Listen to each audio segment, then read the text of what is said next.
Fafa poajun que ntia lo mo tia silergie pe kam gam unke me monje chembe ne be lian zelema chembe mbo titi la wa imbe mia chu que sa mungu inu munkuni mo tia si mumbwani si posewe si jesewe la chembe tonda yamonde nambunke wenga silopu shwinde obeni monton kwe ngo mercredi la tona napko mbwanze tonkone napti makap Zesiamba nkante lianzate na mungunza ndunza na ngunza nchohu munen chapua fele zesiamba lianji tamjinji la chunke zesiamba lianji anje mbalianji apwatu mbalianji pune mbalianji ndekosua mbalianji basap mbalianji afongoli mbalianji kamako mbalianji pointu mbalianji bakasa mbalianji banfeluk zesia mbalianti ntap alanka liante ntabla nje liante ntabla komako liante ntabla banso liante ntabla bamongum ngu liante ntabla mongum pamunzepi Mansel lupshu cha asimbin kwe pamfu onkam bi chuma pombo mong pawo saya fele banji ndo ngala na kwasi lianze kwasi we mbwanze mo kwasi we mbwanze semba njinji mbosa mvuwa pechonku ntotenju njinji mbosa mvuwa pe simombela yamba pechon nkwasi nje jinu au final tenta kwasi welo ngusielo nche yo na pomen jibe tumbi meji semba 690 174 479 ndone 650 873 646 mbangu momenji la nche punte onkema 674 87 51 64 felo njinji puzu ipa mange nde ponkau pa mange sende le semba nukata pu no mon kwa te yoncha nukata pu anko mon kwa mon nyambe asasia bichuma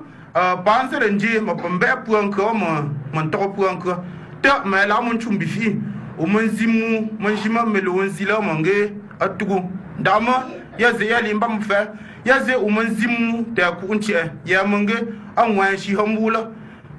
wumba mange tugi nukote ya monto fa go kwama pepe simbela be nti selema ne menjibe nga bi pesela nde hoye akwasi ibengu na ban ka falo yo piape len ka nengalombi pejima wala wona go anunduri fala jijipu yo piapo jijipu maza piapo mfawe no le ya mundole ma pambanza pene ya mundole ma Sa Majesté men kam den de won ma nzama po kap po singele ma ya manda sima kan fa mon gel lobze kan fa mon gel lob chutro ambo lo mba nuasi tili chon chone la del lob fele mo we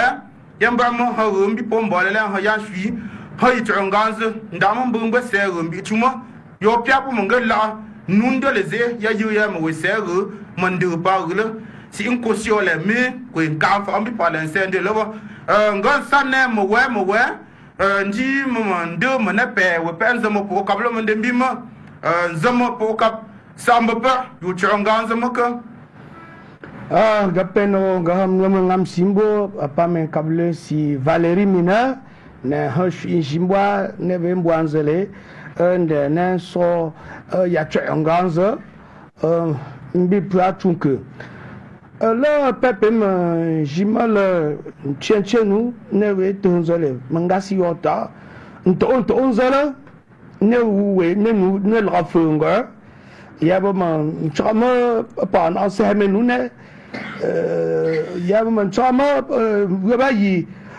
kum onku i panchema lion blessé futuni la amanga tamba chuncha titi mbonku fandenase nende si manguza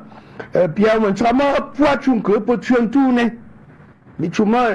chumbi chambwete ta ke mbonku nepe chunke mange tabe chunchala te pa manchama puachunke chuntune lion blessé futuni nge me semba man tran sembi pu norma we pa mba fonga no be yi antembina nu nan sienke ne me ke mbonku lion blessé là pa man tran as angele wo pia po na se nu band ata manguza teli anzela ku pu no ne ji uba lion blessé là njimgo chontu ya bi chuma pondema chunke lion blessé chuni mangachu ma chunke wa ma ze chumpe mangachu tama so pi man sembi pu no ma pe sembi ba funga no ga pa ko mba binje ndi ba fa ma pa ko pe pa na chu shu ne tama ga ila go za mbi so le shu cha simbi mba pa ban chi man kam ga silve amba chutron de nini ne pa et tout kebe so le shu cha si mbi Ndiamba top tia le betra yon kapsi pochunke ne pe obili so mwemwe le sucha si mbi we pe ndasi Flaubert miachuni ande le si so le sucha si mbi ba mon ka Ibrahim ba mbu po André we pe meme yo pepe yamba ngasi ni tambanjeleze Fernand Umbila me yo pepe be si le mesilambe i tune ana c'est un tralo ke pepe la bon dieu ngasine yo ne nu chongo yo pepe la tamando ma se ni goma pamba yo ya mande manza ya ko pachunke pe obili manza ya ko pachunke ko pane ne pe panche ma acacia la we won kapsi holo décembre mba monte Augustin que penin za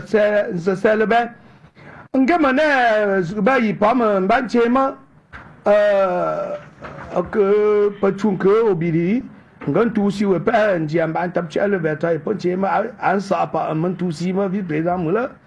mba mba nga sa man ja la li teng ngun sen to pe pa chemen ja la li chele da we ya sa man ja la li chi ai ze semba cha pi Jean Claude ya chu fang ma ya man de fa le ban da ne man ko ne pe de pe gom fa ne mondra man fa ne pe ni ye si fe e ya fa we ru nu ni ye si mbembi il pon chema câble canal plus mais que chia san de ya chia pe jima ka shu ka ala ga ma ku ni bi ku ye wa si en comme je assis ne pe monter de Maison Blanche. Ensemble, le choucha simbi. Sans le choucha simbi, n'a quoi Eric. Bah, il sort le choucha simbi, quoi, poichouke. Il peut manger au canal, c'est harmonie là. Si le, même Européen, Pemba, l'IR Siméon. Mien, convé. Felle pape nga c'est le chou cha simbi tendia amolu wo manje la obila po fe mo pangri sinda mo po ye yo mbele ngunde le mo ya ya te po singa mbunke manje kemba po simonju pa mangela wo po simonje mo mangap si yo mbele ngu felle ba ndi ba mba ko yes intap chu nganze pa ntam nganze to ntap shi to nganze to watu kwa yuma Pochun que financial de JC la Cameroun n'en unze ne pong unze sembo masala nzama oji me ba vuzu la sim ne mbazane non kun la ba nji ma ya ongo mo go polema o mo njama she o njama se posi ba ha yo ka ma krapin ko ba to ndama o mba ma wege mba tabi cho mbanji ya sin so jineba mbanga mbo as inganga ndama mbaba hantembi mbo wala obitan ko otisho obitan ngane ko otisho la ozoyo me se ngole ya gogo mo chon kala mbo la nanji ngole po ya la na na nda po chunke pia po mbiendam nda na sinza yo ya man chama o ye ma mi ambiendam tenja menya chu bon là aussi bon vraiment plus mon peut-être là ah on get bon Dieu si pièce bon bon pièce te peut dire demain à casa gongo ya we rangi oh ye bien à tembi chapitu au tenjabi si tu njima forme coffee et n'a quoi de petit mbada apu performance ko yo mo ja fra nji fone ja kapsino tenin chewe ya nango la da nga pati ko pe yu ndende o mango ya simon chumo ntokom bi chumo bonjalo wa simbe ma manjebe ka fa le ma fele ba yu yu ge pa ba bonjalo ngonji sane manemo pe pwa ho mbi we pe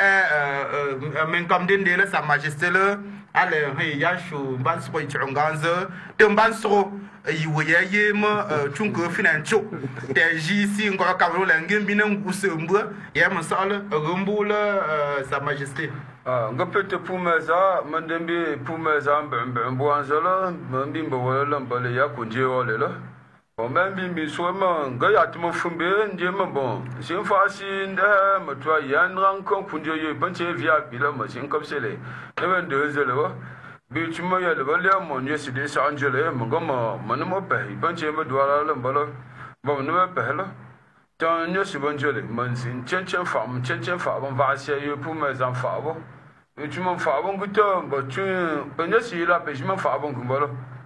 bon ya unga fuma na so le pour mes années ko pon zamzam nu pe benesele lo sinda yipande mallam balalo bo ka shi ko unga fuma na so ye selo bichuma tuna ben go fuma be lan de fuma be fa fu tira ku na fa ne pon cheche wu ya nzele lo nem ben va we fa na ju spapene poasi bana yipande me fa go session en français lo bon mo go shi pa nu ne bi pa pon cheche wu se fa mo go shi nu ne bi pa bon bon ne po punje mo po ka man se lo go shi pa nu ne bi pa se fa ben do ne cheche wu he po ka ma ja yi pa mo go lo po ka ma ja go shi za pa ku ye bo mo ju spapene fu ye mo go shi ku ye fu na man ja cho non ku mo go shi ku ye mo fa ya bolo ndo ne yipande mo na san chron be sinu lo constatation de mon gwen ha chamba pelo sinumbi mbolo to panando sinumbi bo yankun que tu me fais bo 677 67 57 56 677 67 57 56 yankun que bo ya tam mamba mbi bana na so sama wa tu na gan tu akop derrière le camp mais si zam derrière le camp bolo mba men tu ya akop ne derrière le camp bam tu apa men joye yo be bon zama po ka ba bon joye ala bolo bon bi tu mo kolon tu avon tu niveau tu na monsieur derrière le camp niveau carrefour de chef j'ai ponga collège pour niveau là bon ya te ko fo na so ça bi tu mo ga nu ka yo imbo am yo bon bon ben so ye bo ngo na chego zumbi chuma yanden de manga li usland le manda amo ya la ngali le ba le mamba wala ngo ne yin fa yan fa le njo me o jinu so pu de bu wembe mo pia ya sia mon cholo mbo apo zra yan che ka hu uji ya ka hu mu so ya tambo wal ne zanela alen zra ndem fa ne mboye kembo me ka sanjelu pa fa pour mes awungo fo anango bi pese lambi ichumako wala bongo mbomo mon pa wu ngo fu me nda so se fa bomo police zaye bi chupa che mo go fufu pa ponche mo go fufu ala yamba tombina ne pouvoir symbole bon ben mo tombina se fa mo chama on kusiye ma son teneye noye liete to no go fufu ala mbaye ngu ngo fu ananda asiene lambi ichumako wala simba pepe nje lambo kanka mo fuma nu wo fufu mbale fa mi fi to ndamo bana nanu e chama lu mo fu amna lu uzo lu te ton ma na wunu we banje mbe va pande mo kumbe mo sando zo mo mo kumbi mo nu e gbashu dende bo ya chama fu ana lu te tonu ma wo yo ta ba bitense fumbe bo ya to ko na mbi ba so we se fa mbaye ngu na simba mba ne chana wello mo chana bo film ya le pesimo o fu nu mo fu ya faro toto mo nu ya le fa ya ngu tande mi paiement il peut chemo na tsara du peut chemo franchement constatation mo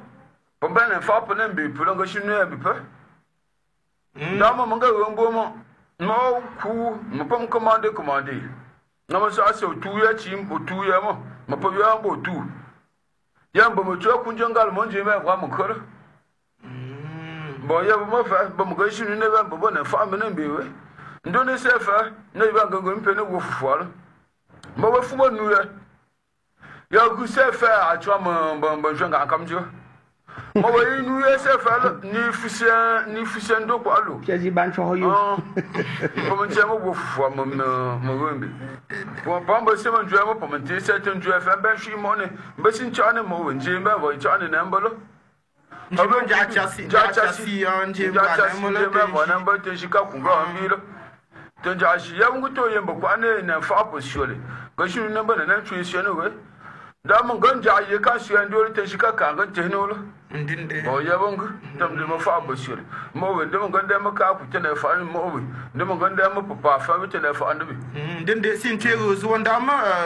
ojima pa mo femba pa ancien que le pour no man jom interaction jinji pousu pa mo si ko encore pa embra mo pa u changa il ponche mo nge ma recherche le fela ndinanju ya ngonju uwa fina nebe pele nju amba kelen za mongon sa amandire tentation dinanju ama aweba mongu pa ponche mo couche de nuit le mbu encore que ça la ma ti kundi mo wenga ngamnya de ya fe ndinde lo mu ko so pu wembe le po joji no ne ndenji mbode mbanga ne po bon ya kwa ndende samba mo ofuma na mongu ba pu bombana na ipanche ma kushi nyu mbala mbu akwa kasala njane pando njope ya yuwanjo ya mo funa kaye mi chuma ko o mo yanjo ya mo ba we mba fa ma contre funi pongolo wa mo sa je mangalo ma ko contre pu fa funu ya mo ko kasala ali chume ya asanjo sicho ya mo chama ban sa mo mbwete na fa na mbelo jindala ma ya bon kuta mo ga soye ma to yele e pande pon don kambi wala on gane moji ma so i ponche ma so nji amu to po sa so na mo no mo ma e pio na mo no comme le mo we ma yi pande ma yi pa wa isiolo me ye hello me ka shibalo ale tin ka pio da we e shilante bon mo filma mbi mo so chele mo to ma pun chele pisonte ndemo popo lo we ka shimbo la sinte bo we shilante do ye twon de mo bobo na fa na numbewe yan chamo o ya pesi to chonji mba fo na nkuto na tenanji na pulo njo te pol ben sambanga we wala mo manga sa mo mba voye po ba chonji monga ka lo ngembe ndemo go fa na be mo shinga ma be mo juspe me ka chonji ram tenji tambi ba na mi fele te ku sin che zuwa ne le na sheti ye yo nda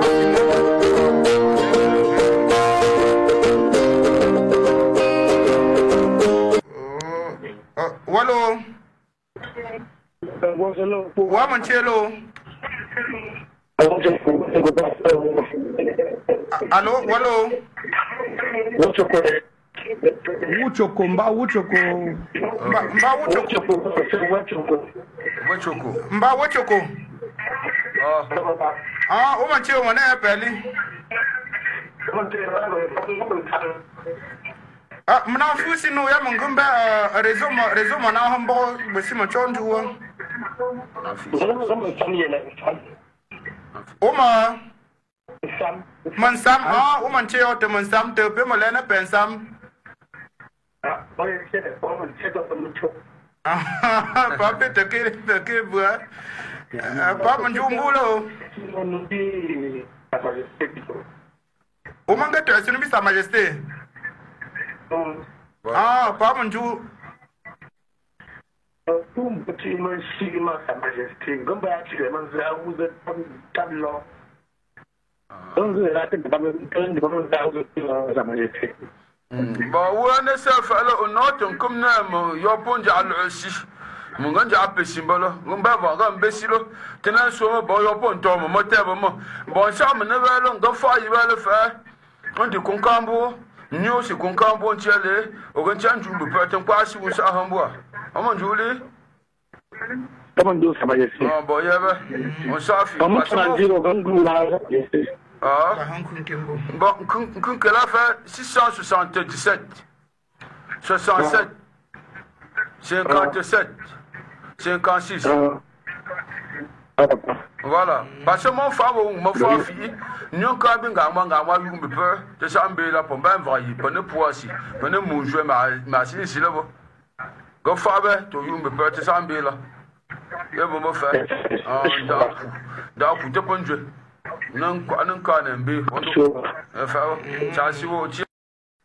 Papa Tambola, Peva engagé na pensamba.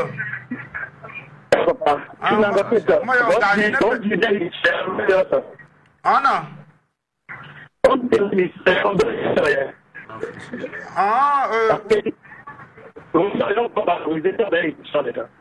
Nkai fosi man chonju wamba. Man de man ju pogon fala tem on wait. Papete kembra. Papete. Boy engagé na pensamba. OK. Papete. Parler un cas en un game pas mon zapi man cha sin ko pour mon dio pour mon pen sampa mo obili pour me décasser un but mo mbama pour no régime pour mon dio kana sen tam ko ya mon de wanche et ya mon nge pour mon pen doala pa wo selo wo mo so jinjinu na la fa ne pepe tam nguma ya mon forme pour di mon nyo si wala ndu opaka pour pongu si perlo ma pour pongu si perlo mon dio nyo na ya mo si pe ponde mo undi pilo ne sara mon jilo donc am ya fa ndam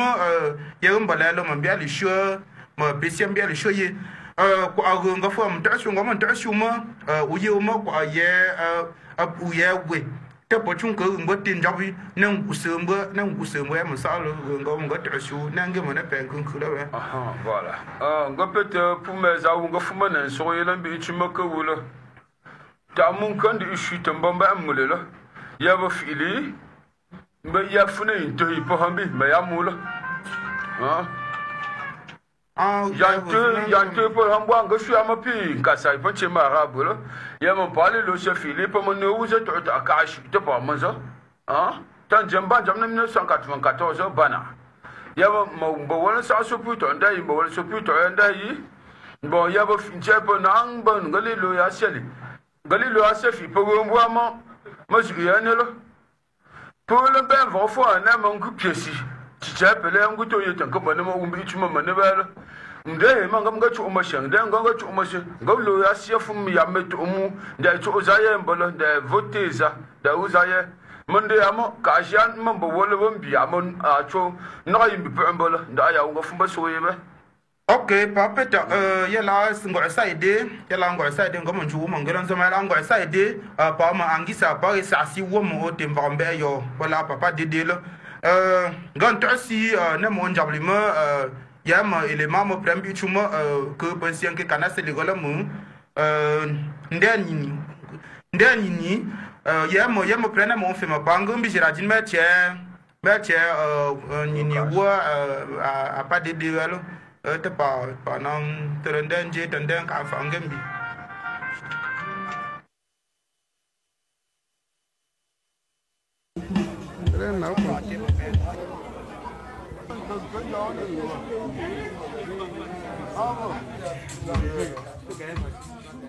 Le mouvement seulement, vous pouvez comprendre le sens de la chanson.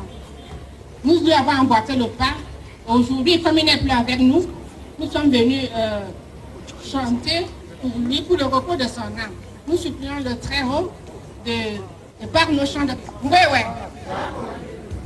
Merci à la chorale Babonnet. Alors nous allons prendre le sous-développement Bakolo. Rapidement, s'il vous plaît.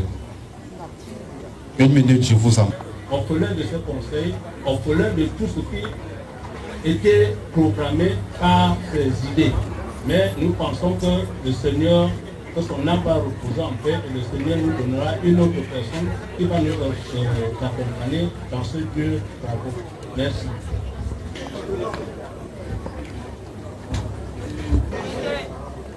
Jacob, où tu es au moins, c'est la geste. La geste de ma part, pour Sion, pour ne. Pour mon démon, pour mon qui comme du locali pour ton Japon, Nangem. On est au moins pour un Jap. Pour mon démon, pour un Saoul. Maya pentai ke was ni tapun kan be temala apa se be pema na so be for pembo wewe kono ni show ya shino chama ri mo bikora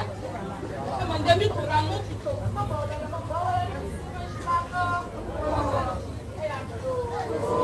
si nous allons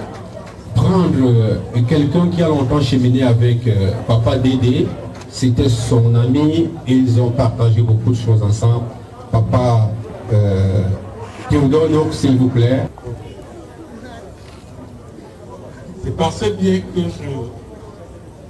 rendais visite régulièrement à Papa Dédé. On a cheminé ensemble. Lui m'a vu étant jeune, ceux qui ne savent pas. Son frère était photographe en Longue dans les années 60.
Famille,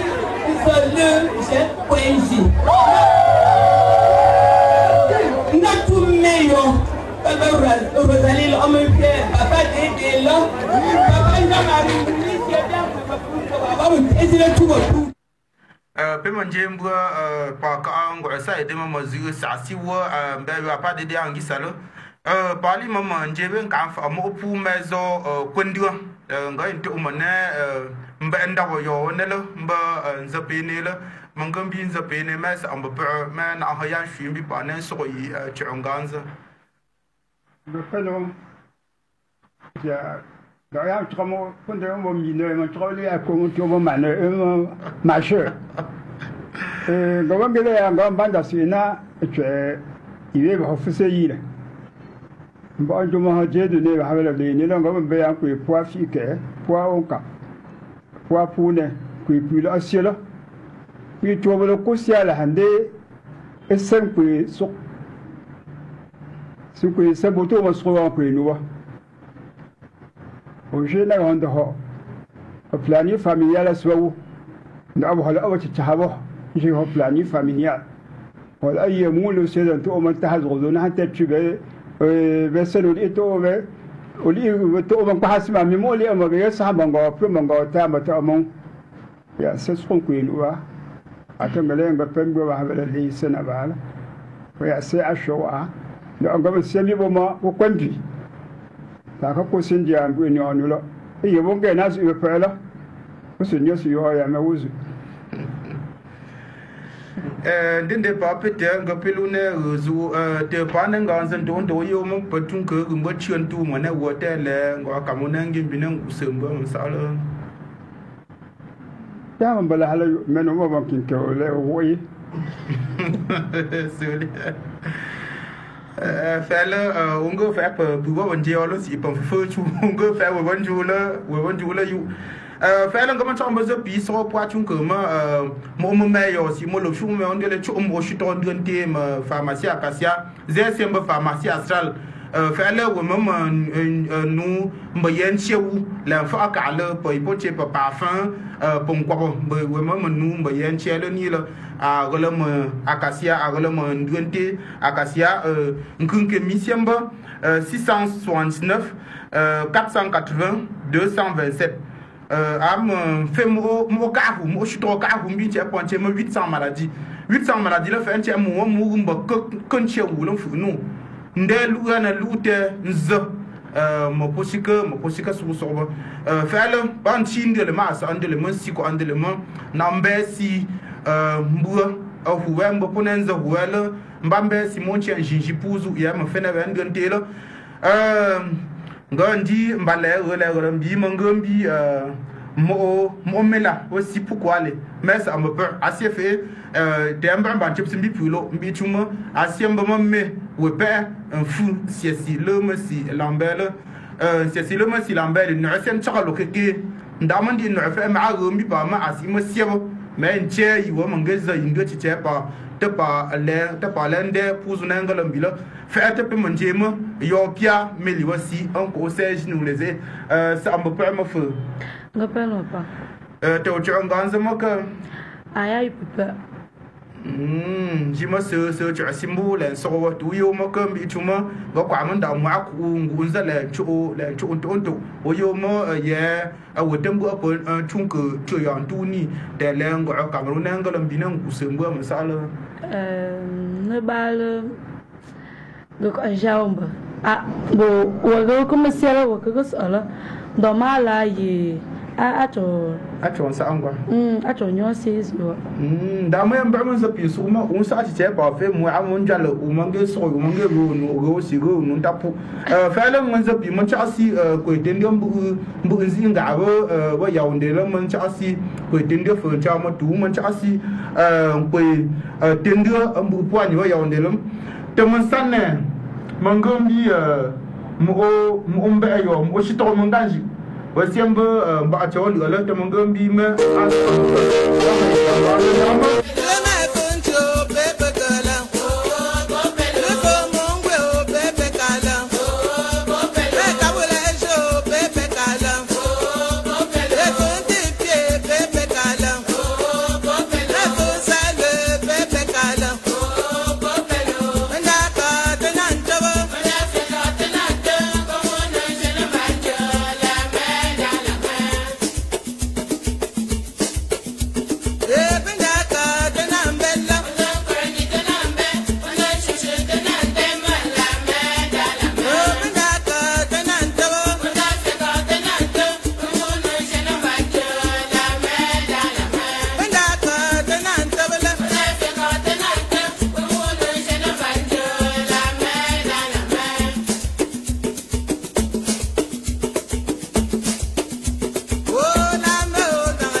mbo pa mongo te ngono to ka wala ngo mo hagumbi monganji mo shito monganji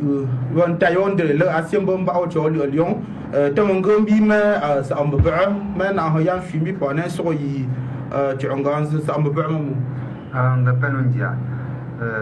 ngama tambi ma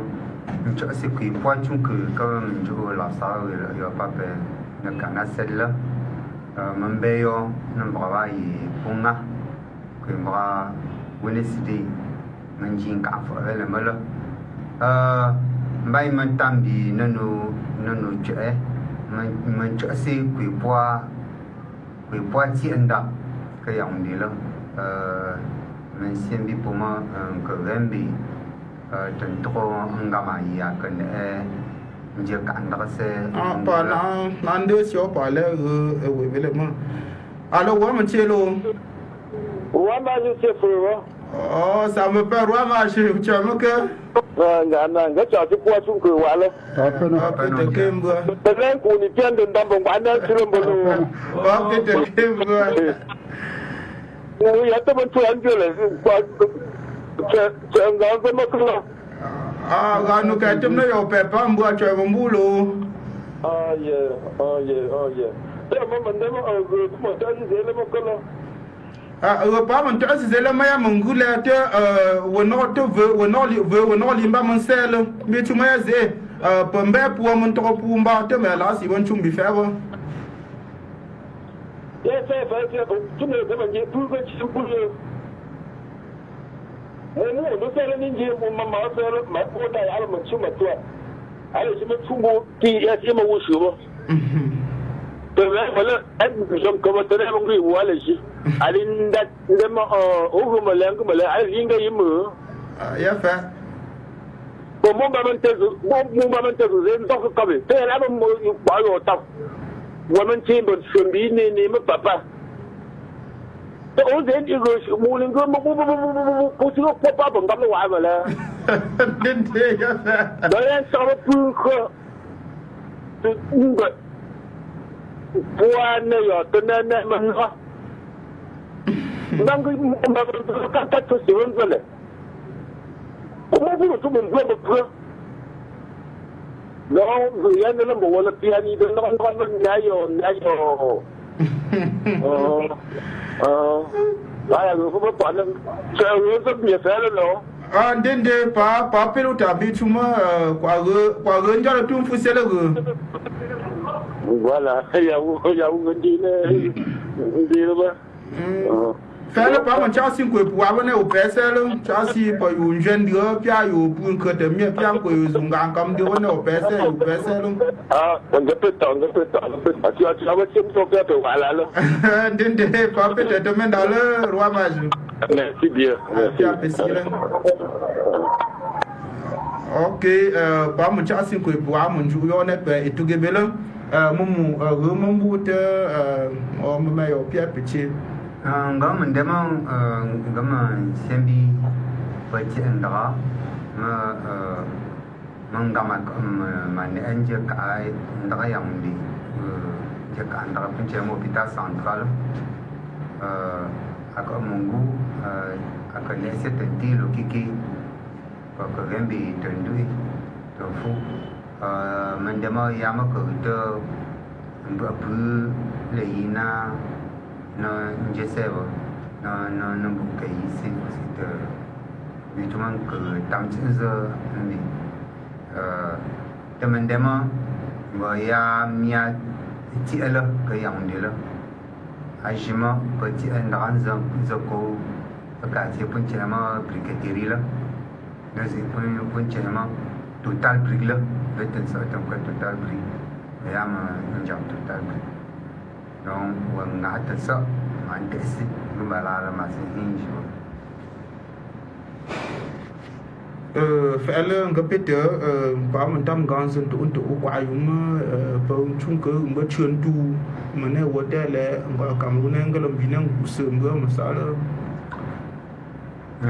nu gila fam ya no ante ni chuma ya sima asema uma pun sa apa pun dema sahawula ba bola memari yang kuasina temen dema kuacuna apa fana bangana nungi zale moto na njung sepena njung gana tembain dema paling na tenja temai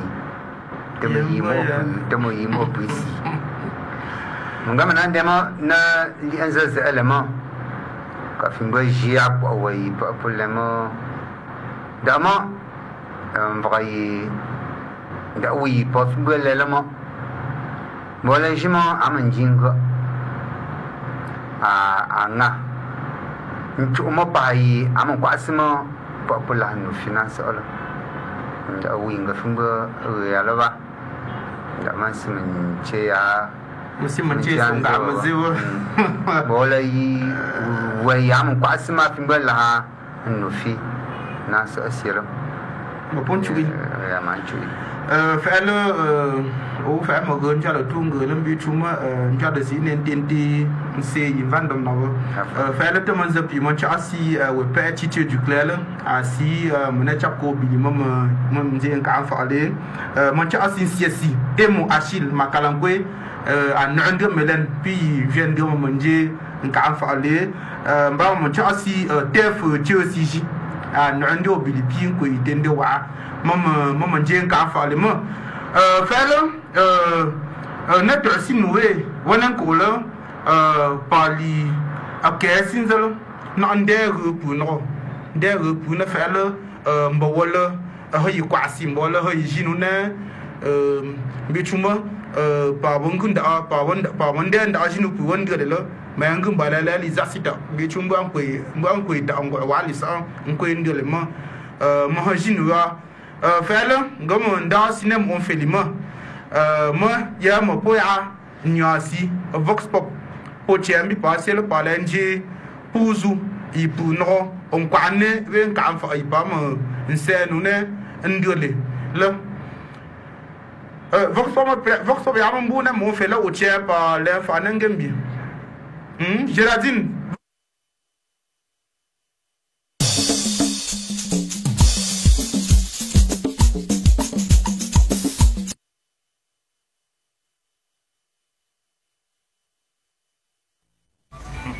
Cái tâm sự ra ha, dễ lên bình quỷ của mình, xem rồi television mình chỉ canal 7 nữa. Deva puxa o papel belo.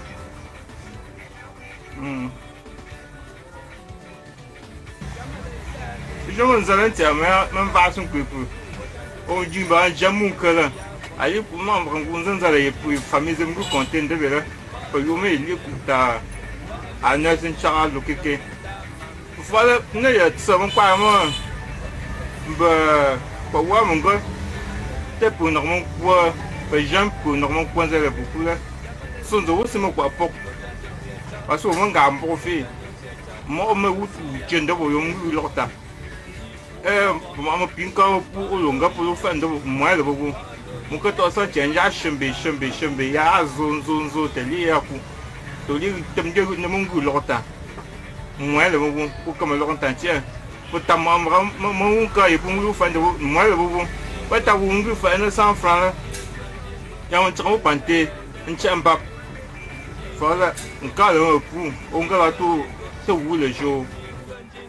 Senja wa, no bang kambu, mau bakal mencak, mau pun mencak kau empim buma, mai bersele, macam bermatu ayi, macam ni kau dia bermatu le, macam bersele kau tu nunggu dia bermatu le, ngang kuanan no, zele ya luce, no ban camteur me senti vraiment moi peu mon pays indama yan trama vise la nguma ayi maka comme bien niveau là à to kwano on de vraiment bewa men son comme là à là da kwano gata san ko ze kwano Yo lung chen nunca va a cantar la versión de nunca y ya me nunca pues no puedo ir. D'accord. Il y a deux mondes Augustin. Moi, ça a attendu pour né, bien massif. Le monde de bois de fait, n'a montré aussi pour que tu ailles pour faire un canal, c'est le animé émission, tu as mis vraiment, tu as un bois et puis porté par le monde, ça va pas pénombre, ben d'un coup pour avoir fait le remis. Normalement, quand ça n'était pas pour notre talent de zéro, non, nous allons va participer vraiment comme pour comment quoi nous pour mener sin quoi mener à faire le vraiment dans ta pendant ta pièce ici il y a une belle pour mener sin projet c'est évidemment pour la mon tourner pour vraiment femme de la femme j'ai quand même il faut faire il y a un bon l'autre tant c'est musique quand nous là manger pour manger nous il y a un peu là au les chevaux et par moment c'est pour normalement pour faire manger là moi les lieux là agir pour quand il y a mieux là parce que pour moi c'est un gros pour moi pour un gino pour moi pour nous non pas si elle dans un pas payer pour quand pour pas un nous là on va pas tout il pour là pour les moi on dit que on chevaux pas pour que il y a j'ai bon ça un peu voilà au but tellement on parfois un peu mais pour un peu étendre pour ne pas aspect parce qu'il y a un groupe là il y a vraiment pas changer n'importe qui il y a un groupe pour vraiment voilà aussi nous me rappelle mon gars moi pour un band de contribution ne va rouler ça pas il y a un groupe là pour nous c'est pour nous pour il y a vraiment pour le bain mon jamais envie pour un groupe pour que moi je suis voilà le vraiment gagne entre ça le mo ben de yi na ngami tani mambo ko la fambo top de tani on tamo ya bla to ku no mo wo to mo ta ko wo ta pa po pa ni nu so era bu to tumbi o me to mo ben pa ko bu po 20 da me mo ke on de go on de phải cho mà họ nó phun chúng ta đi đây mà còn đó là ông cái mông của cái cái đó chứ phải con mình cho mà họ nó phun đó điều ấy thì có phải họ phun đi rồi vào cái đó mình chuẩn bị mình nháo của mình của phải mình phun cho mình chỉ mà sẽ nên tạo cái vậy mà cái phải mình vào cái cái gì rồi mà phải nhìn đó là cái là phải rồi chứ un cái mông của cái bé quên mất của bé phụ lên một phụ bảo chúng ta chỉ vào mà rồi giờ mình cứ uống đấy cả cái cũng mà đó mua cái mông của hay là cái này vậy bao cái chơi một mà gọi cũng được trong có mình chơi mình cho xí một tam bao trong tụi mình chơi chơi mình cho xí mà vừa qua dòng hay cho xí của mình C'est vraiment que les jeunes, sans que les jeunes, ne pour les. Monsieur Yaoundé. Mais Yaoundé, c'est à 30 ans. Mon frère, mon frère m'a imprimé, donc il a imprimé. Il a imprimé pour nous pour notre dire. Est-ce que nous parlementation, bitumam bon tchenche si penzo mayayo bon chosi male ya monzo pour no mon pour no mon pour tchenche pour no mon tubi on le yo ma we ko ma après 50 ans dama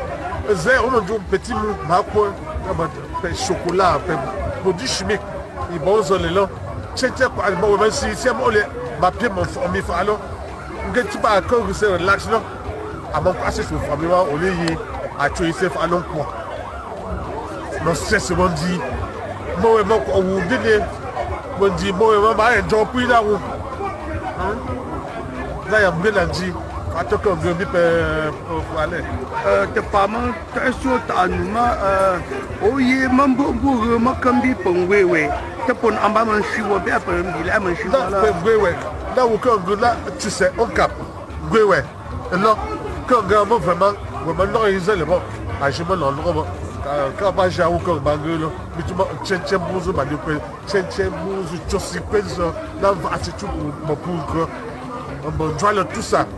mon dossier à mon labo ba pe vous mais tiens papa dans cette tout à l'heure papa Moriga a passé papa paye de André a passé assez bien pour nous bon le chomo du vivre uko ngodi pelo wa sisi angamsio te kemla ngapayi sisi donc les petits autos donc on siamo ko nguto pour le mo on parce que wako sibanu ba 15 kute ko tondo ndengo ko nundu ko ngu amba ale kusike ngem kumbi mu ko li ko ngu ale kusike to ndemo tutu papa mpuma za pamba za antwa ba yo ko tomo isim vraiment bon on va on a assez so cho si wa cheve wa bon kuimu cho si wa c'est net au lit. Toi, tu es pas Robert. Tu n'as qu'à me toi, tu es un gendarme. Moi, tu as signé que pour avoir possible, on te caresse dire. On dit tu es bien. On dit que si nous avons pu y aller, si nous avons pu y aller, moi, pour nous comme on dit poser, you, on tient chez vous, il pense ça. Pour nous comme on tient pour nous tient chez vous, pour nous ne vous opposer. Bangkap pun di nangkap di ente amung ma ko afangkap si pencence pusu fa amung nakan cece bune pa mencam uwoyo bangene shi ma nakan cere mencone nusipe japo ane nusipe po ponce mo ma nge ma vive ere murija ya winga ye nelewe bondo ne ce ma hamu gap simbipu ko po ai pon ko la ma pole fo anange man bimbala ma pa njapo si lo mbo cha si wo fa ba anta ba te ji si jira mbo po pu banja ngo cha si ko ngo monji kana selemo yanze mo makomi ma vivuni si wengo tena le yazingo ntana mo chimo mo chemo mo mbrando mo nansela e ngo kwasimo pour nous faire mon soin parce que pourquoi elle vit facile pourquoi na nchwa tonzo mo puis maman kuma constitution mo puis mon conduit pour nous là pour conduire pour nous là pourquoi moi pas que tu connais pas mon pour nous les mon soin quand tu as dit que c'est que qu'on a pas si mon colonel tu as dit que la famille ou après de la pour voir il y a notre mon conseiller parce que pour mon père conseiller ouais mon père a eu dans when tram kai oui de ça se fait pas dans mon mandat beaucoup de projets nous comme là le poisson pour voir donc pour le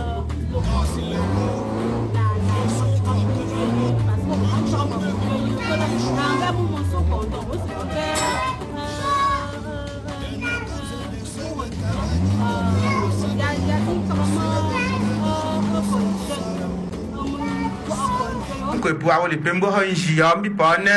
ve torsi nula fela boyo tapante on binche pante on bi puno na yelo mo pu mon kwam de mo yile ngo wala mo pu mambo te mo ban ko ya fela sa selema al asi ambi pe yo piape lende puzuna ngolombi fela ngo mo banjam nen ko fe mange le mange torsi mela shu njaba aussi pourquoi le mo aye yima ya mun kuma le te wona ko limba mo shu wonti ele o kwa yuma mun kuma le te wona ko limba mo shu wo yana ko asimanda mo on chenche u konzolo bejmo yana mo no te pa za no selo umo pour me fu umo nu bien pour mon fa pour venir pour no pour me pi pour que no mo ngamo mon jisia to ya mon che obewe antupibi ngu haiman tupibi we amonda wu bonazule mo so mo hambi mo we yamo ngusi falo donc cheche wu konzolo ya po opunde po malédiction ongenda jewe mo safe in the donc pour malédiction yamo fa aussi donc yamo na yamo jindelama merci peu pour normalement ne causer mon fune mais ya bichuma pour ngwewe tenima me ma pour ngwewe pour si am mboza se wo pour si mbo pour zema zankwa fela ngan sane ndi harumbi jombia mbo aussi pourquoi le ale ya shu ne wo mun gute pour no mon causer mbe ngablo te pour mbe pour ko mon to pumba te me la mon chumbi o manzimu manjimo mu yuzila mun getula nga penonja no yo hongwala nga kwasimo nu pamba yo ge sama ma sepela jima sepela manje monsieur pipe ne éléments ne sepela manje mamanjio ko tio monsieur pipe ngwe wasimo banchu ma no pipero kama wi pomba ya papel la te ya papel ma te pipe la namo no pipe la ba yo nan na lam bo nam gun bo kala la ya na ma pipe la ngam nda fa ni ya ze na no ko ba yi wo ko man da pu fa la yam ngu ba yam da pu fa la wo no se man bo yi ba zon ko ma pu no ya man de ma ya ng ba la mo ngong ko sin ko ze ba mo ngong ko wa yam ngu to no ba mo man chu mo wa men esie te lu kiki nan de sia la pa le we be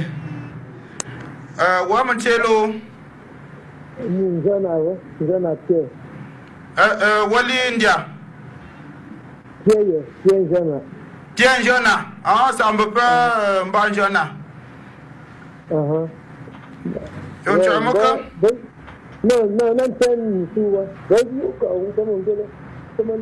vraiment,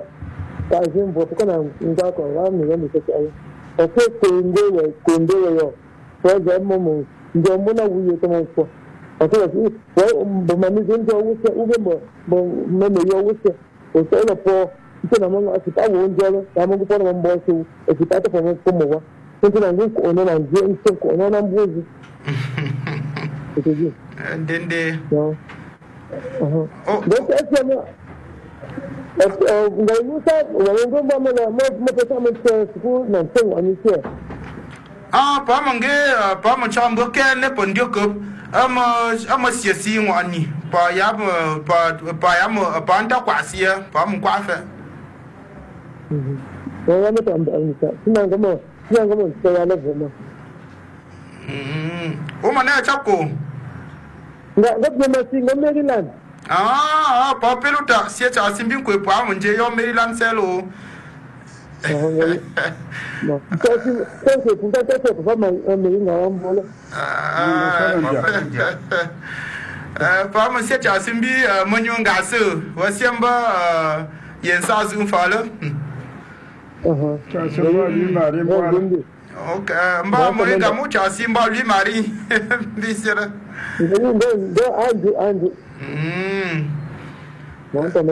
pa peter Pebo yung ganji semba. Ngayon. Pa petenja. Le rozun kalam bila. Ya penonja. Government demo, government dafa ni man demo yamaze. Men esiente lo keke. Jima pongwe weze epusman ban ziki wa pusman ban nakanda ki wa. Men esiente lo keke. Wala mo sing ku chuo ku chuo fa anu kala. Temo chuo le ma fe mo ga mbe va che te pourquoi si o sin ku ban che ayo mu yo zila ko akui yamon gu fanci ki mo mo papslo ki mo ngien la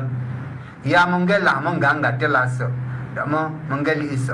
va wi pulo possible mo ga jimre pona nyoslo te mendemo ya chondemo apapenga mbe nu chesi plan so le bi chuma nu chesi ma ki ponda asma ki bisi webo pape taki pape shito pape se nense pape se wa pape se indemo yama njaja yama ndela yama fe pape dama shito lo pape wi sielo mbi pape lo ba sisi hombe wa ya shito fele yama mbe puanko mbe puanko mbi chupa mo puanko mo ndi nu wake mon fumba te panen mbeze si mon dasi ya mbunji mo pe na mo mbeze ya ko manenu apushu mbeze ya ko manenu pondaka te polimba mo njiza mbombe rumbi we mbombe chasi we mo rumbi ye mo mbama apa mbe pu papa mbe pu apa si won ntunda angro mo nugu yo apa mo nji mo nu mandi yo fe ndi rumba pu mbo fe mombo poyone fele ngandi ha rumbi we pembe yo nzabene Alain Yashune un camp avec mo na tosin we kali ko la te sunu lo lo ha la sende wa so yu ya ya mo ko ma fi ko se pu no la ya fa ngalo sento lo ba la handa hani sin ja man da hani ni wanda obo mo gu ni ma ko ko e ya wu so han bo an semba yan nan fi afa ba di yu wu ba la hala on an so me pina va ko kula pande ya tumbi puuzir handa hani ni landa we an chota da ani ni la handa ha mala ya umma che do bande ni ma ha ku ya puuzir handa hani ni ma ku ya puuzir go ya la do fa am kun da ba fi ban ga ya al ambo ya tata la an shi isa no mu an la pan no ba ka photo va ma tita ma kia sin shele bo la ti ntumo kanda ya pointu Puto puti ma ku na to tal on ho ka ni fama pa to go li ko na bele go lo ba li on go na kwa su ho mo go lo ya mi ku ma hala ko mi go ba ho ko yo ala to ya si so ya mi ma na ho mo na wo ho mo so lo wo ho mo nyu lo ba fa ho mo je fa hospital ha be to na wo zon che我还问他父母是白头水，要是不是你按牛把个父那不还为人倒呀？啊，这个我还是人家们个要五十那50把还没说了不？没了，我这个没那说没我陪你去，还才有50吧？我那个 complément 了水50，没了是去年们这个水50了，我水那50吧？那我是我那说家吧还没水了，不50不你按牛把人倒呀？da ba bes in ko en bes ya ba ma si in da bo anbiya la bo ko si aban so jaba la law anbiya ya li do se man sala da o mo wange na an bi anbiya an kombio o ke to ko ya no ka so jana na no to kombi amaka to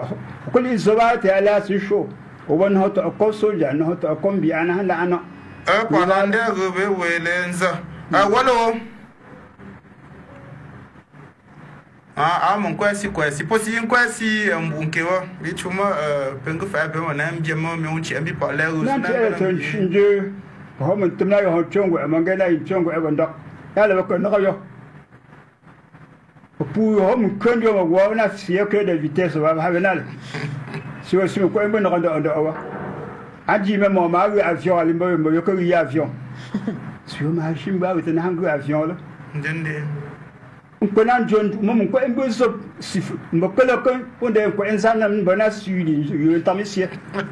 o ju me yo fu ko jenju le le si on da so go news en go news en bo che en bo to ti ma o mo an no fa ya ko mbo no mo ko mu so mo ko le nan juwe ya ko sif no la o ba ni mo ato ya show you fa ya bo ya sino mbo le tu mo sif ni mo sai mo ke mo ko ma vivre heureux, mourir vite. Je propose que là-bas, pour mourir vite, là, avec le corps. Quand on me dit que tu as un corps, mais là, mon cuillère, pour on peut mon sur mon gage. Nous rendons essayer là, gars, venez voir. Kui bala zo ku na ha mangena. Mo la ban tram be sili e pa comme si na randa anda. Mo ju to pu comme pila. Gele ya mo fulan chongo e bandaka. Bandaka bin de ma ten ta tenjo nga am pisuba. Usipe ka ya ba. Wala ban ta ta on jefe mo ma nga am biwa ma ta mo biwa wanda man tuwa. Fawa. To balan chema. Pour des bonnes choses, tu me facile. Ah, pas monsieur. Ouais, nous t'as là, tu m'as pas monsieur. Parce que ben il m'a tenté un jour, c'est là il m'a monsieur. Là, on demande à mon brush. Ah, ma paix, pas mon. Quoi pour moi show me facile. Il faut show me facile. Quoi bah là mon goumuli, quoi ça là, un jimbo, on y a un jimbo. Ndende. Pour là on ben jour, on a essayé à pied. Tout un jour, mon son tenant. Aïe, me voit que là. We man ten cho mon kwa men wu ma we o le ji mon cho wu man te yang bong bu kap bong un cho pu tu ndi wu bu li ban chip si zu mon din an ten cho zi shi nda mon shu ya cho nzap pu bu nzap bo pu bu ja ne ma ba nan dilam yam ba ma amba wala abli gunu fi mele frère fana ka ji tambe yon ka ji tamu bangu mo go mbo shunera wa bangu si we ba we ba li apio wala tawlan bi to mi isro mo faala le ma ga aish ndonda onda mon kan ndonda nu ko yen tieba ma pola mon chumbi tangu fa le pejima wengo te yon jen shikui ba na tele ye ya ma po ya chron ja shi mo pa yon ja shi izido ka mona mon film monga Dembi Géraldine mais tiens le pendant n'enji Géraldine tiens j'ai chizido comme le pendant d'enji tende pour une engalambi.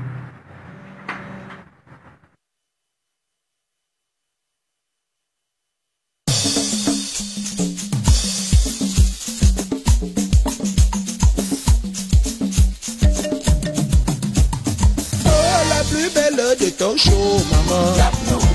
Oh, la plus belle de Young Joe, maman. Oh, la plus belle de Chenton, oh, la plus belle de Tula, oh, maman. Oh, la plus belle de Tunda, oh. Hey, maman, hey, maman, hey, maman.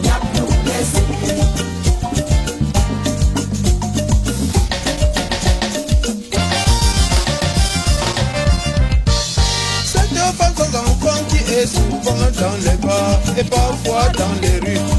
Habillé sexy, question de chasser la vieillesse. Tu aimes jouer la vie et pourtant tu es déjà vieille. Quand tu étais toute petite, tu étais vraiment mignonne. Tu te croyais la plus belle femme du village. Maintenant, je suis là. À 21 ans, on voulait que tu te maries. Tu nous avais fait croire que tu étais encore trop petite et qu'il fallait que tu continues tes études jusqu'à trouver un travail avant de penser au mariage. Tout ceci dans l'intention de jouer la vie. Je suis de ta jeunesse avant de faire croire que ce soit la plus belle de Young Joe, maman. Oh, la plus belle de Lango, oh, la plus belle de Tongo, maman. Oh, la plus belle de Tchousingo, oh, la plus belle de Tongo, maman. Oh, la plus belle de Lango, oh. Hey maman, hey maman, hey maman. Tes parents avaient applaudi, tout le monde était content. L'idée était bonne et pourtant je dis que tu es venu son mimo. Entre-temps, tu avais repoussé tout ce qui venait vers toi pour te proposer le mariage. En leur disant, pas donc fichez-moi la paix. Je veux un homme qui soit vraiment capable d'assurer. S'il te plaît, d'être le père de mes enfants. Pendant ce temps, tu étais devenue une petite penseuse d'amour. Tous les jours dans les bars, auberges et hôtels. À 27 ans, ta maman t'avait dit un jour: mon cher enfant, tu es mon seul souci, tu es mon dernier espoir. Donne-moi un petit enfant avant d'aller jouer ta vie. Si tu ne veux être marié. Qui avait répondu, maman laisse-moi tranquille, je veux trouver un travail et me marier avant de faire des enfants. C'est ce que nous nous étions dit, n'est-ce pas? À 33 ans, tu avais trouvé dans la ville un bon petit boulot. À partir de ce moment, tu voulais te marier. Mais il te fallait un homme de la haute classe, un homme très beau et riche, un homme d'un bon rang social. Chaque homme qui t'approchait était alors, selon toi, très incapable d'assurer. Surtout très indigne d'être le père de tes enfants. À 35 ans, le nombre de... Papa meilleur ici donc on est Kayowe Yenjo Nanen Wassingello fait le pendant qu'à faire les Golambi dit l'un qu'à faire Golambi Manga Rumbi Moshito meilleur Vantayon de les Mapa on der pour un Golambi Yabon Jawa le mot Yamba ah c'est le mot de parler pour un Golambi ça me va. Ngepet ke benji karena set amuna bagi answer ngok ama ke benji karena set besebende be nyinyi leba yang zaman koma nyizuku ngada sem na emi na be wo sengo yem ngonu na asipe sinasi beta wasia bose na ngona nu na mvo sisio na ngwewe ya nuna na bande ana genge yanuna genge yanuna te ganto na ndeme bongwewe ngajimo bongwe besi me mentonji me besi me mongwa mbuzu tendu Punde bim marin bin Nigeria numbe am ndem nga ba mbuzu de imba pa pung zemba pa na menga kiba ngam banjang sina ngwe we comme si c'est un changer plus ngaki ngaki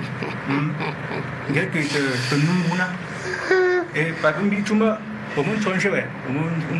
chuma yang pelalo to de mbiru ngam fana ba kita buat konvonsi menggunakan konvonsi konvoi enggak beli enggak cenggeng nu botol bia enggak nu bezen enggak nu kaze pun kaze ti oleh menjadi yanda yo mana sih manja omong bos mentu engkau menunjuk amanda hu nama seanu musuh engkau pun menunjuk musuh menunjuk temen jentuk konvoi apa aku pernah na yo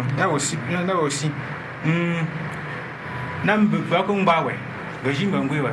gaji ko sina gaji bangwe ba ba we de shwe men ko dang ba we men ko ndai be ko men jina na be jan zelo be si mong ba we jo mong ba we mon ji u ko yo la ba kon ja long we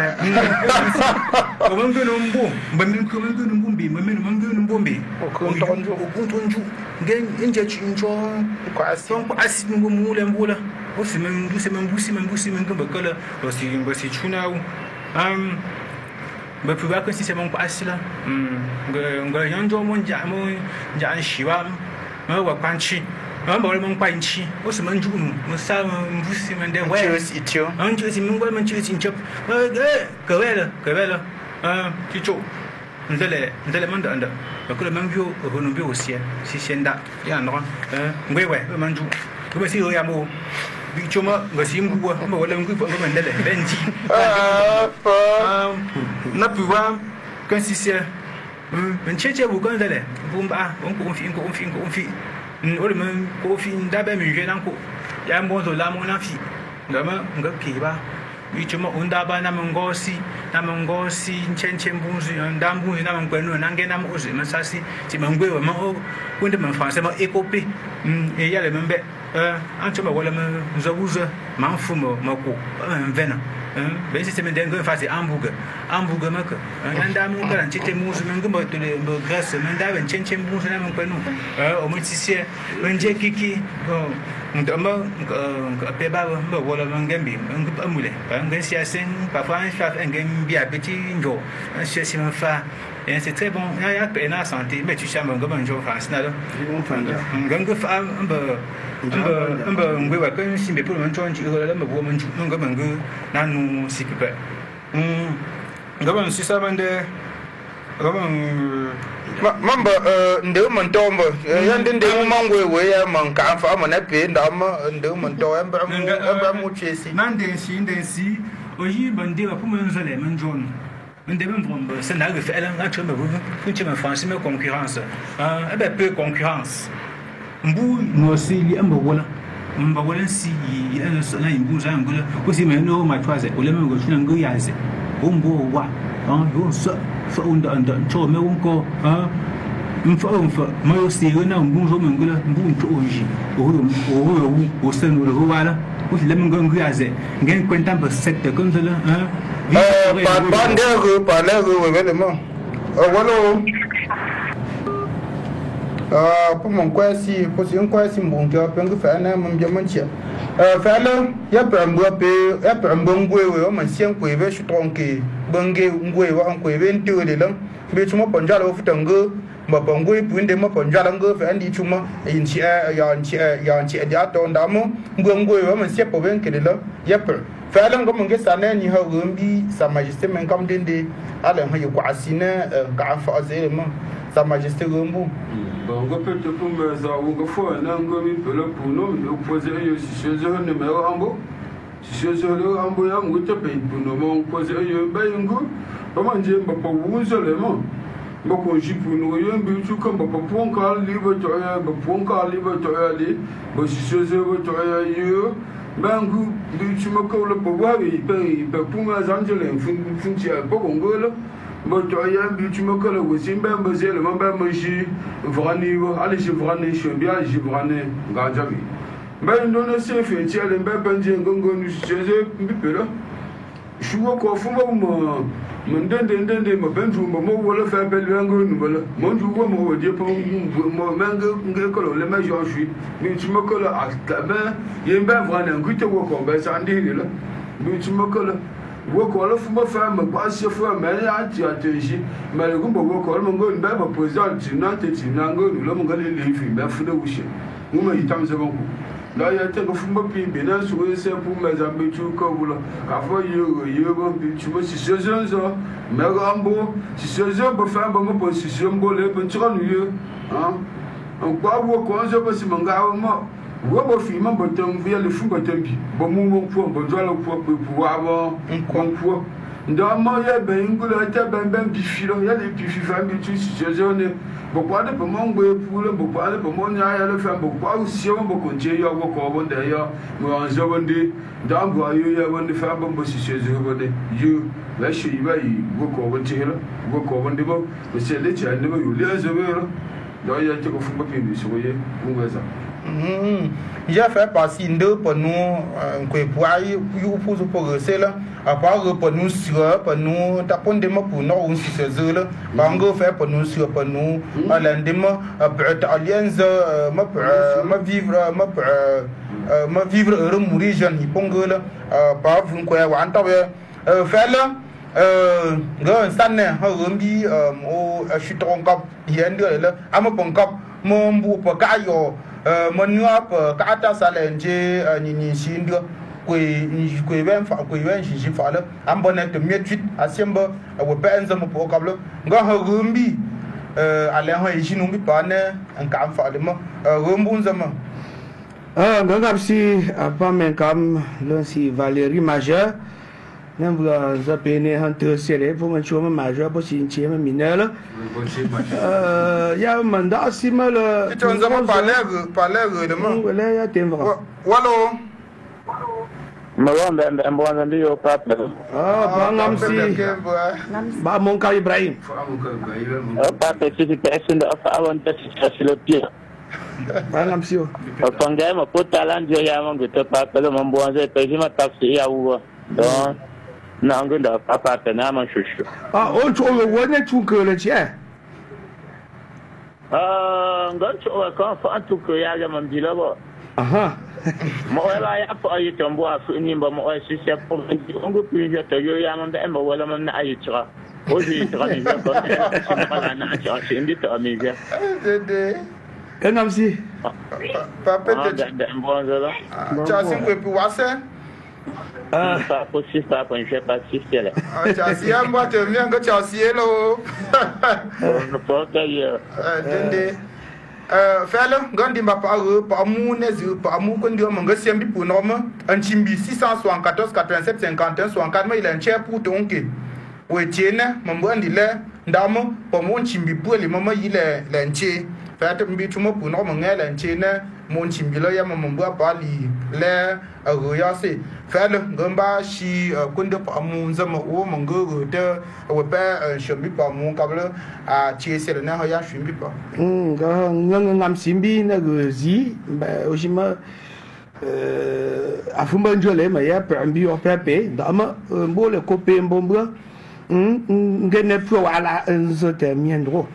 on kope mbomba li ngubala lan chia ya temvrala ne ba ndhelenza la tonga ban tsana ngoma pepe nzole mbama sahnu ma pu ma pangwe we kontren kwa entra ma pa ba kandandra o wamba tonjala si manjis o funala ba mosi jis o kongela ba si manjin chongo azoba mosi mange jin chongo mowe to shoyo ba si ma mbana ta shufa fe nji man fa man jima zande wa mba wo kwa ba ta choponde ma on kwa ngambe mu mo si man da ma han tembi mu wamba ma musa ma he kui pamba wo ma he kola apa pan traun de pouzen de chet ale chien ba tabone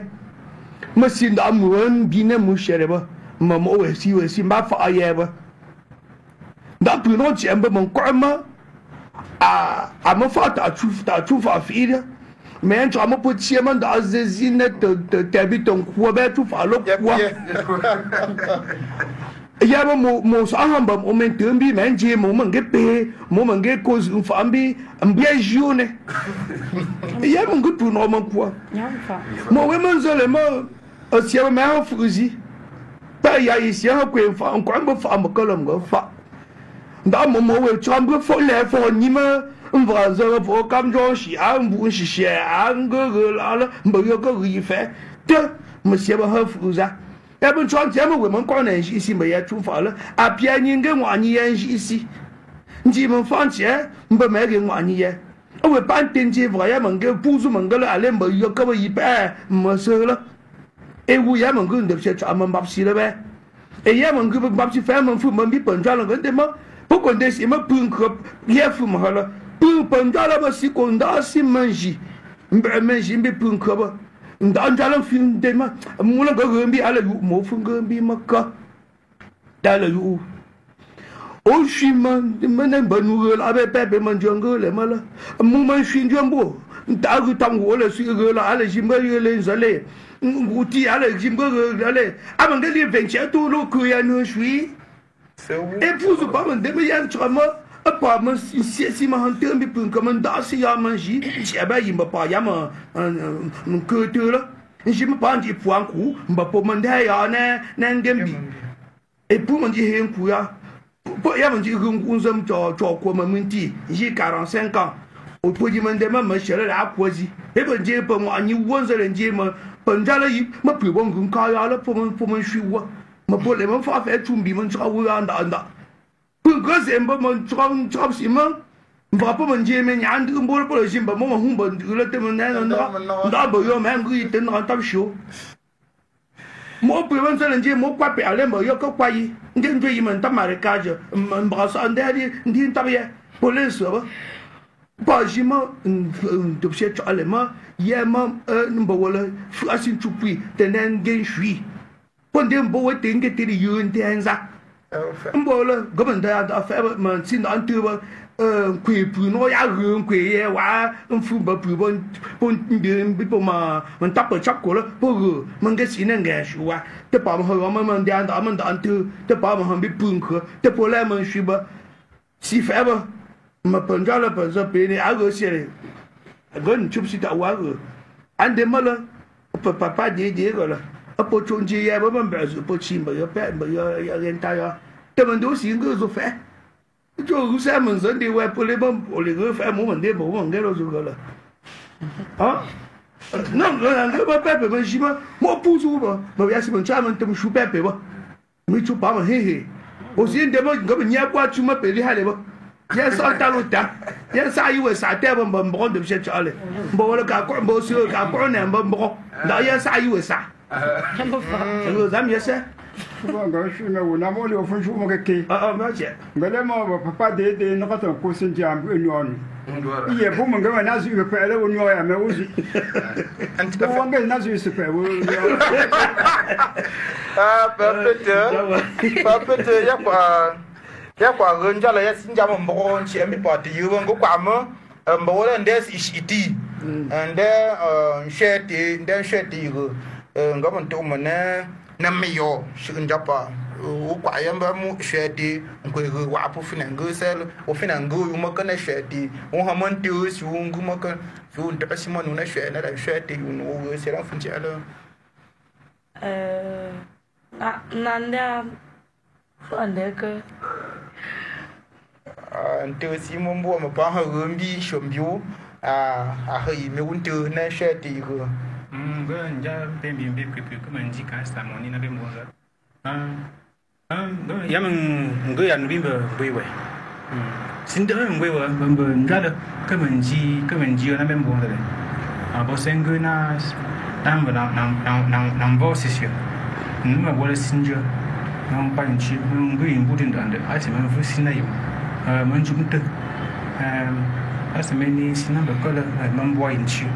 Yeah, Papa Tango Sunday and give her room you a payment come in the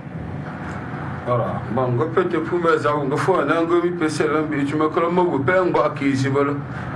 asin chawo wa kizi wo yi maga si se fe le ma njumbo mo nu bo mo go mo ka ro mbo pa ni fusendo mo maga wu wi pe wo mo go ko lo bon bi chuma ko lo mo fo ro mo gumbo zele mo zele mo na zo be ya zele lo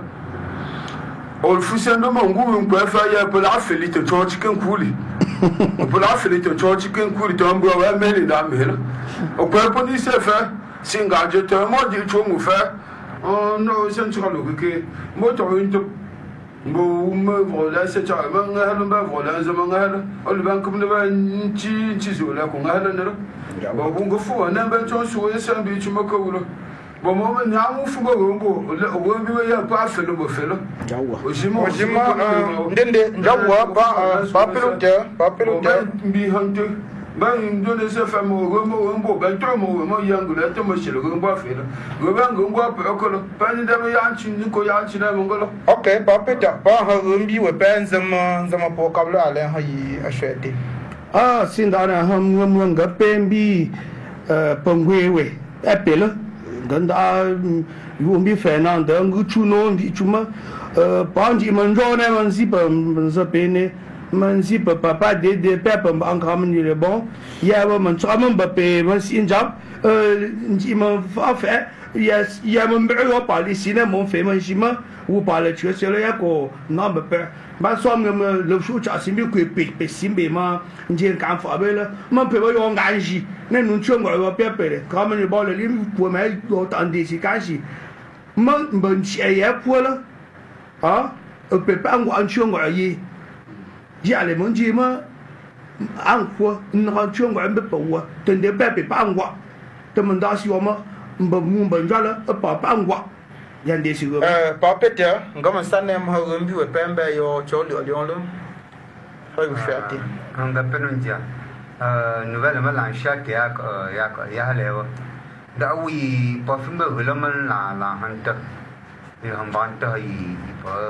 pa jilo la fimba ya bin we ma apu mon den sis ten chukuyo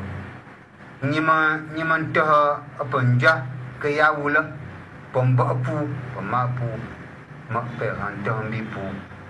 an na pu fa apun na na ki bama pesma na ba bella sioma tuna sama na banda ma o wi ba pama na ma bi pe na pun ka fa pun na ki chu ba pete ba cholua ba mngala sanna yo ho gumbi yo mangan ji wombonde la siamba zapene ale hayi yaron shule shati nan we ba manda andele fusi da kala ndakan min da hay vaasi ko nan chongo e yo mo ko e ma ya ande ma di chochoziti si mo si mo shi mo sa ma ko na aussi c'est là zalahu c'est pas bato mo si le ngoma tenjoma mba bi meni c'est pas ba be ko ko na zole ya ba shi ni to me wo an yo shi le mo li mo me ma papa zo mo le anje kaye bimbo ko si te ba ndu lo on de ndu mo angu mo andu no to o si ya lo po na yo to nan chongo endo ko na so la buzu supeva ai na so fa ma gu tembuzu la so yi bo mu li ma fo imbo mi to ko pa ngi do la so mu no aba si ando ko ma je school service feva wu fe bu wu télévision wu ko ski si news feva la be po na yi bu sho do am de si nda ngwa yo ma be ngendi to pa pete manganjigu amba wala atiopo na tui ben kwa mbangu ten shonko pu wa kwa ngu pu shonko wa po nan ko bela mangam vakale to mangu shonko pu wa ndama si an ko le wa la pa njo munjo bi chuma munjo siembo shuto nu nan tiongo ba ho gombi we ben zama po kabla ale ma me wonja anjo piape no de shigusi tene nji an ka fa ale ma mbangu mi pe ma pe mban singrom bunke liamo sina ndo sina na potenta na ptima gap nzama gongo fe man sane ma ha inji mambu ula njonja pale wa asizigu tem fundelen tep ye man koma kolo se la di man koma kolo se la di o oyo ye man koma kolo se la li man koma zolo se la Ngonko ni shongonka ye pofunjonja tenzi yo ye mankumba ba kengumbi yembo mama kantron kweba ye machine obeni yukela sa chabanga yukela ye yo lo ye kana ser mo yuke mo la wo lo chu ye njo man chupelen kunko njo man chupelen kunko ye jinjam gamba halo ye mo da yo ye apa combien de place motoboy c'est qui j'ai le chauffeur Banja tu plan Bonjour tu plan Babou tu tu plan Babou ne Bana tout ça donc tu nous amènes là où est le problème c'est le oncam Mami zamaine Mami apasa mai banka Ngomande Gamai oncam Pande Magamai pointu Mami zamaine